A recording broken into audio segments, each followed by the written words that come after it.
What's going on, everybody? It is Parker here from Parker's Pucks. New camera setup today, so hopefully this looks a little bit better. It might sound a bit better too. That's sort of what I'm banking on, but we'll see, I guess.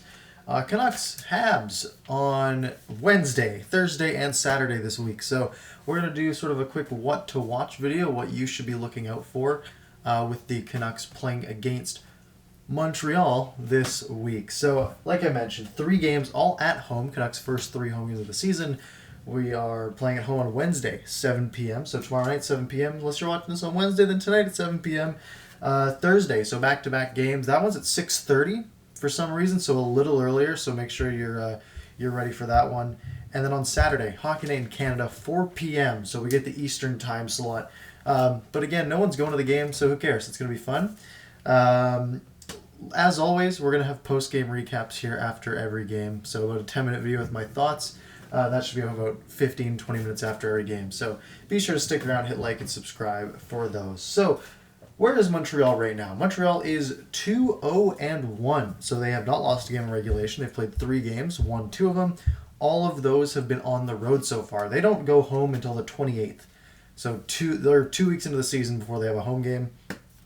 On opening night, the 13th, they played against Toronto, and that was their only loss of the season. And that was a hell of a game. They lost 5-4 in overtime.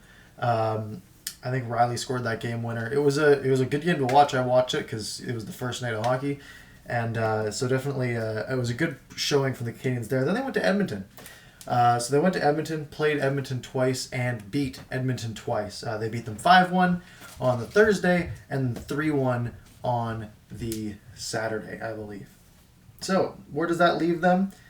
They have 12 goals for, 7 goals against. So they are, right by the top of the division, as they would be, 5 points in 3 games. Who is leading their team in points? And this one might surprise you. So in those 3 games, their points leader is Jeff Petrie, defenseman. He's got 2 goals and 3 assists already for 5 points. Next up, they've got 4 guys all tied at 3 points. They've got Thomas Tatar. He has 3 goals, no assists. Shea Weber has 3 points in 3 games, goal and 2 assists there. Nick Suzuki, who's been excellent, has a goal and 2 assists. And Jonathan Drouin as well, with just 3 assists. So 3 games, 2 of those being back-to-back Wednesday, Thursday against Montreal. So it's likely that we'll see Carey Price twice. I would assume the Wednesday and the Saturday. And Jake Allen we'll see in that other game, so on the Thursday game. So Price so far this season, he is 1-0-1. So he was in that overtime loss, and then he was also part of one of those wins against Edmonton as well. So far, he's had pretty average stats. He has a .913 save percentage, .292 goals against average. So pretty average. He let in obviously 5 goals against Toronto that first game, and then came back and only allowed 1 to Edmonton. So 6 goals against for him in those 2 games. Jake Allen had the other game. They obviously won that.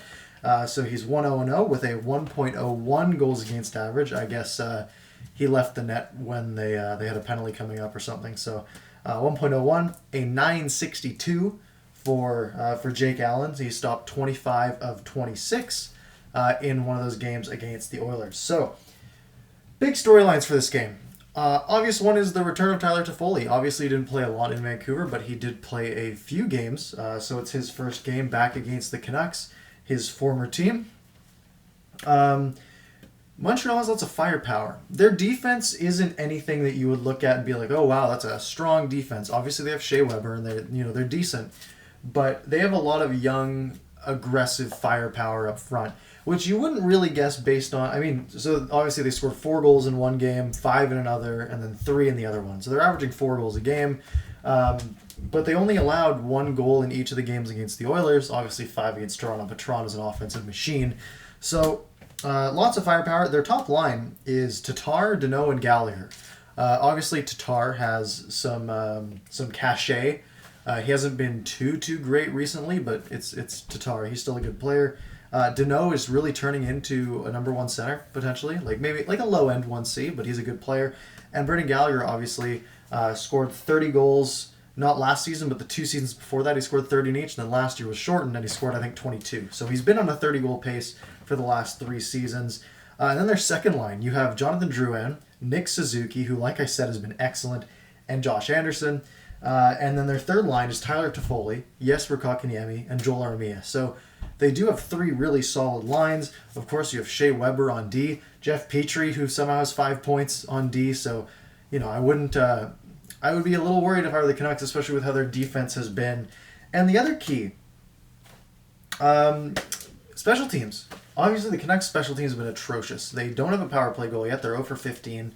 And their penalty kill, well, they have one shorty, has just been a sieve defensively. So Montreal, their penalty kill, 85.7% so far. Obviously, it's early. It's a small sample size, but 85.7, really good. So going to be tough for the Canucks to crack through there. And they're 40% on the power play so far. So, you look at it and you're thinking, okay, well, we need our penalty kill to figure it out. This is a tough team to figure it out against. And like I said, their firepower, right? When you have Shea Weber on the point of your number one power play with guys like Tatar, Suzuki, Gallagher, Drouin, Toffoli, like Kotkaniemi. Like they have so many good players who can score when they need to. And that's why lots of people projected Montreal to make the playoffs this year, even though they weren't great last year. So definitely going to be some fun games to watch. Like I said, we're going to have post-game recaps after all of those. So hit like, hit subscribe, follow me on Twitter. And we are starting up a Discord soon once we grow a little bit more. I have it set up. We're just waiting for the numbers to come up a little bit, and then we're going to start bringing people in. So if you want to join a sort of hockey community where we can chat hockey and basically chat anything else in the world, whatever we want to, hit subscribe. Make sure you stay tuned for that Discord link to come out soon. Other than that, that's all I've got for you today. I will see you guys tomorrow night with my post-game recap, and I hope you guys have a great Wednesday.